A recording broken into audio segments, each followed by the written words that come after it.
ZEE5 ಇರುವಾಗ ನೀವು ನಿಮ್ಮ ನೆಚ್ಚಿನ ಶೋಗಳನ್ನ ಎಂದಿಗೂ ಮಿಸ್ ಮಾಡಿಕೊಳ್ಳುವುದಿಲ್ಲ. ಅದು ಸಂಪೂರ್ಣ ಉಚಿತವಾಗಿ. ಇದು ನಮ್ ಫ್ಯಾಮಿಲಿ ವಿಷಯ, ನಾವು ನೋಡ್ಕೊಳ್ತೀವಿ. ನೀವ್ ಇದ್ರಲ್ಲಿ ಇನ್ವಾಲ್ವ್ ಆಗಕ್ ಬರ್ಬೇಡಿ. ನಾವು ನಿಮಗೆ ರೆಸ್ಪೆಕ್ಟ್ ಕೊಡ್ತೀವಿ, ನೀವ್ ಅದನ್ನ ಉಳಿಸ್ಕೊಳ್ಳಿ. ನಿಮ್ ಲಿಮಿಟೇಷನ್ ಅಲ್ಲಿ ನೀವಿರಿ. ಮಹಿಮಾ, ಇವರೆಲ್ಲ ನನ್ನ ಫ್ರೆಂಡ್ಸ್ ಅನ್ನೋದನ್ನ ಮರ್ತು ಮಾತಾಡ್ತಾ ಇದೀಯಾ? ಮಾತಲ್ಲಿ ಮರ್ಯಾದೆ ಇರ್ಲಿ. ನಿನ್ನ ನೀನ್ ಏನ್ ಅನ್ಕೊಂಡಿದ್ಯಾ? ನನ್ ಗಂಡನ್ ಹೆಂಡತಿ ಅನ್ಕೊಂಡಿದೀನಿ, ಆ ಮನೆ ಸೊಸೆ ಅನ್ಕೊಂಡಿದೀನಿ. ಅದಕ್ಕೆ ಇಷ್ಟೆಲ್ಲ ಮಾತಾಡ್ತಾ ಇದ್ದೀನಿ. ನಿಮಗೆ ನಿಮ್ಮ ಫ್ರೆಂಡ್ಸ್ ಎಷ್ಟು ಇಂಪಾರ್ಟೆಂಟೋ ಅದಕ್ಕಿಂತ ಜಾಸ್ತಿ ನನ್ನ ಫ್ಯಾಮಿಲಿ ನನಗೆ ಇಂಪಾರ್ಟೆಂಟು.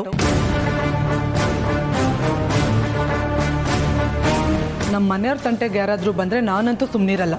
ಹೇಗೆ ಉತ್ತರ ಕೊಡಬೇಕೋ ಹಾಗೆ ಉತ್ತರ ಕೊಡ್ತೀನಿ. ಅದು ನಿಮ್ಮ ಫ್ರೆಂಡ್ಸೇ ಆಗಿರಲಿ, ಬೇರೆ ಯಾರೇ ಆಗಿರಲಿ, ನಾನು ಕೇರ್ ಮಾಡಲ್ಲ.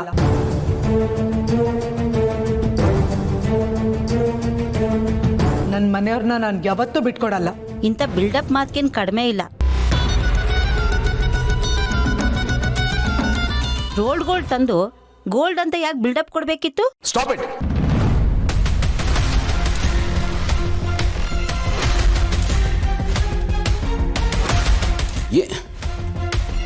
ಈ ವಿಷಯದ ಬಗ್ಗೆ ಬೇರೆ ಇನ್ಯಾರು ಏನು ಮಾತಾಡಬೇಡಿ. ನೋಡಿ, ಆ ದೇವರು ನಮ್ಮನ್ನು ತುಂಬ ಚೆನ್ನಾಗಿಟ್ಟಿದ್ದಾನೆ. ನನಗೆ ಯಾವ ಕಂಪ್ಲೇಂಟ್ಸು ಇಲ್ಲ, ಅಪೇಕ್ಷೆನೂ ಇಲ್ಲ ಯಾರ ಬಗ್ಗೆ. ಅವರು ಗೋಲ್ಡ್ ಚೈನ್ ಹಾಕಿದ್ರು ಅಥವಾ ಚಿನ್ನ ಚೈನ್ ಹಾಕಿದ್ರು ನನಗೆ ಯಾವುದೇ ವ್ಯತ್ಯಾಸ ಆಗಲ್ಲ. ನನಗೆ ಅದು ಮುಖ್ಯ ಅಲ್ಲ. ನನಗೆ ಏನೋ ಕೊಡಬೇಕು ಅನ್ನೋ ಅವರ ಮನಸ್ಸಿದೆಯಲ್ಲ, ಅದು ಮುಖ್ಯ. ಆ ಪ್ರೀತಿ ಮುಖ್ಯ. ನೋಡಿ, ಯಾರಾದರೂ ಯಾರಿಗಾದ್ರೂ ಏನಾದರೂ ಉಡುಗೊರೆ ಕೊಟ್ರೆ ನಾವು ಆ ವ್ಯಕ್ತಿಯ ನಿಯತ್ತನ್ನು ನೋಡಬೇಕು, ಆ ಉಡುಗೊರೆ ಕಿಮ್ಮತ್ತಲ್ಲ.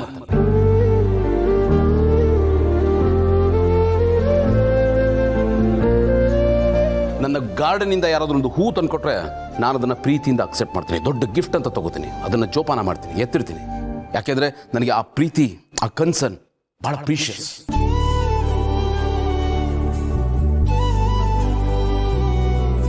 ನನ್ನ ಪ್ರಕಾರ ಪ್ರೀತಿಗಿಂತ, ನಮ್ಮವರು ಅನ್ನೋ ಕಾಳಜಿಗಿಂತ ದೊಡ್ಡ ಗಿಫ್ಟ್ ಬೇರೆ ಯಾವುದೂ ಇಲ್ಲ.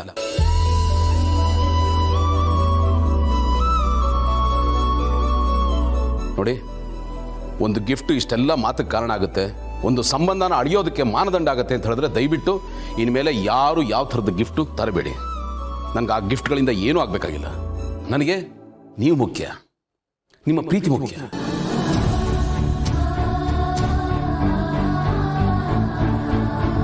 ಇಲ್ಲಿ ತನಕ ಬಂದಿದ್ದೀರಾ, 4 ಒಳ್ಳೆ ಮಾತಾಡಿ, ಪ್ರೀತಿಯಿಂದ ಹಾರೈಸಿ, ಅಷ್ಟು ಸಾಕು. ದಯವಿಟ್ಟು ಇಲ್ಲಿ ನಡೆದಿದ್ದನ್ನೆಲ್ಲ ಮನಸ್ಸಲ್ಲಿ ಇಟ್ಕೋಬೇಡಿ, ಯಾವುದನ್ನು ಕ್ಯಾರಿ ಮಾಡಬೇಡಿ, ಇಲ್ಲೇ ಬಿಟ್ಬಿಡಿ. ಪಾರ್ಟಿನ ಎಂಜಾಯ್ ಮಾಡಿ. It's my request.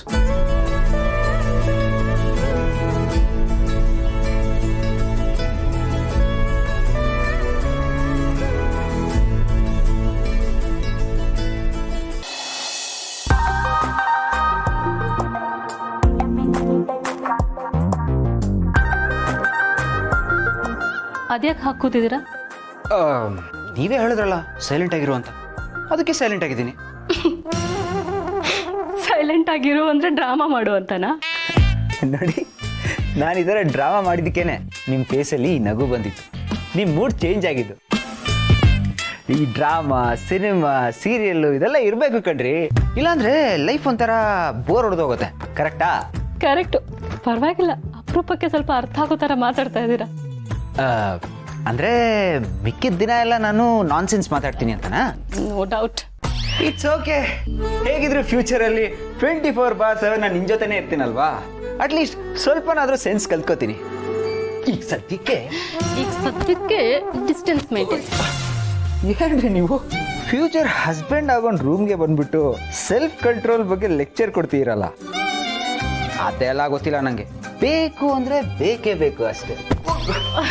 ಓಹೋ, ನೋ.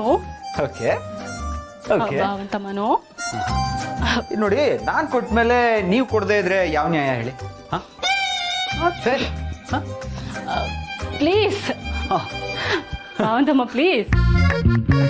ನಂಗೆ ಅದೆಲ್ಲ ಗೊತ್ತಿಲ್ಲ, ಕೊಡ್ಲೇಬೇಕು ಅಷ್ಟೇ. I don't know.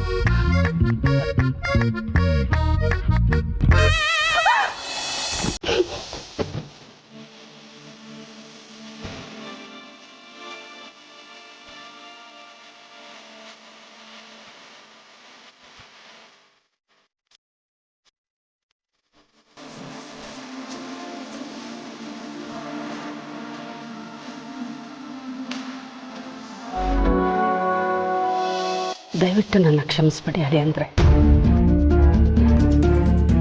ನಾನಿದನ್ನು ಮಾಡಬೇಕು ಅಂತ ಮಾಡಿದ್ದಲ್ಲ. ನನ್ನ ಉದ್ದೇಶ ಇದಾಗಿರಲಿಲ್ಲ. ನೋಡಿ, ನಿಮ್ಮ ಉದ್ದೇಶ ಏನಾದರೂ ಆಗಿರಲಿ, ನೀವು ಈಗ ಮಾಡಬಾರ್ದಾಗಿತ್ತು.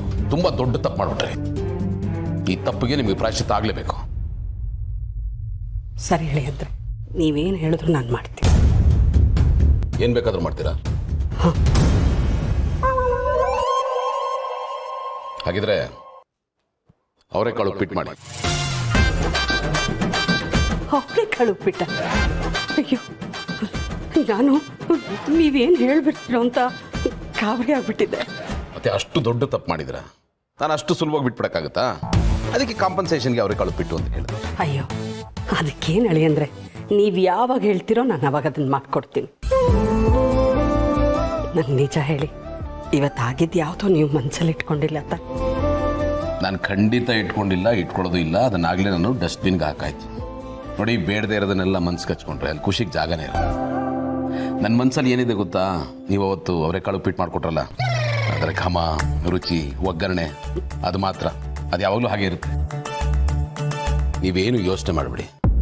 ಇಲ್ಲಿ ನಾವ್ಯಾರು ಇನ್ನೊಬ್ರದ್ದು ತಪ್ಪು ಅಂತ ಬೆಟ್ಟು ಮಾಡಿ ತೋರಿಸೋಷ್ಟು ದೊಡ್ಡವರಲ್ಲ. ಆಮೇಲೆ ಇನ್ನೊಬ್ಬರನ್ನ ಜಡ್ಜ್ ಮಾಡೋಷ್ಟು ಅರ್ಹತೆ ನಮ್ಗೆ ಯಾರಿಗೂ ಇಲ್ಲ. ನಾವೆಲ್ಲರೂ ಮನುಷ್ಯರು ಅಂದಮೇಲೆ ತಪ್ಪು ಮಾಡೋ ಸಹಜ ಅಲ್ವಾ? ನೀವೇ ಹೇಳಿದ್ರಿ ನಿಮ್ಗೆ ಯಾವುದೇ ಉದ್ದೇಶ ಇರಲಿಲ್ಲ ಅಂತ. ಮತ್ತೆ ಬಿಟ್ಬಿಡಿ, ಮರ್ತ್ಬಿಡಿ, ಅದನ್ನು ಏನೂ ಆಗಿಲ್ಲ ಅನ್ನೋ ಥರ ಇದ್ಬಿಡಿ. ಆದರೆ ಅವರೆಕಾಳು ಉಪ್ಪಿಟ್ಟು ಅದನ್ನು ಮಾತ್ರ ಮರಿಬೇಡಿ. ಖಂಡಿತ ಅಳಿ ಅಂದರೆ, ಆದರೆ ನಾನೊಂದು ನಿಜ ಹೇಳಲೇಬೇಕು. ನಿಜವಾಗ್ಲೂ ನಿಮ್ಮದು ತುಂಬ ದೊಡ್ಡ ಮನಸ್ಸು. ಎಷ್ಟು ಸರಳತೆಯಿಂದ ಇರ್ತೀರಾ. ಎಲ್ಲರದ್ರಲ್ಲೂ ಒಂದು ಒಳ್ಳೆಯದನ್ನ ಕಂಡುಹಿಡಿಯೋಕ್ಕೆ ಟ್ರೈ ಮಾಡ್ತೀರಾ. ಈ ಥರ ಇರೋಕ್ಕೆ ಸಾಧ್ಯನಾ ಅಂತ ನಾನು ತುಂಬ ಸಲ ಯೋಚನೆ ಮಾಡ್ತೀನಿ. ನಮ್ಮ ಪೂರ್ವಜರು ಅದೇನು ಪುಣ್ಯ ಮಾಡಿದ್ರು ಏನೋ, ನೀವು ನಮ್ಮ ಮನೆಗೆ ಮಗನಾಗಿ ಸಿಕ್ಕಿದ್ದೀರಾ. ದಯವಿಟ್ಟು ಹೀಗೆಲ್ಲ ಮಾತಾಡ್ಬಿಡಿ. ನೀವು ಕಣ್ಣೀರು ಹಾಕ್ಬಾರ್ದು. ನೀವು ಯಾರು, ಹೇಗಿರ್ಬೇಕಾದವರು? ಮಿಸ್ ಮೈಸೂರು 1988. ಮದುವೆ ಆಗಿಲ್ಲದೆ ಇದ್ದಿದ್ರೆ ಮಿಸ್ ವರ್ಲ್ಡು, ಮಿಸ್ ಯೂನಿವರ್ಸು ಆಗಿರ್ತಾ ಇತ್ತು. ಏನು ಅತ್ತೆ ಹೇಳಿದ್ದಿರಿಬ್ರು ಸೇರ್ಕೊಂಡು ತುಂಬಾ ನಗಾಡ್ಕೊಂಡಿದ್ದೀರಾ? ಅತ್ತೆ ಅಳಿಯ ಅಂದಮೇಲೆ ಸಾವಿರಾರು ಇರುತ್ತಪ್ಪ. ಅದನ್ನ ಎಲ್ಲರಿಗೂ ಹೇಳಬೇಕು ಅಂತಿಲ್ಲ. ಎಕ್ಸಾಕ್ಟ್ಲಿ.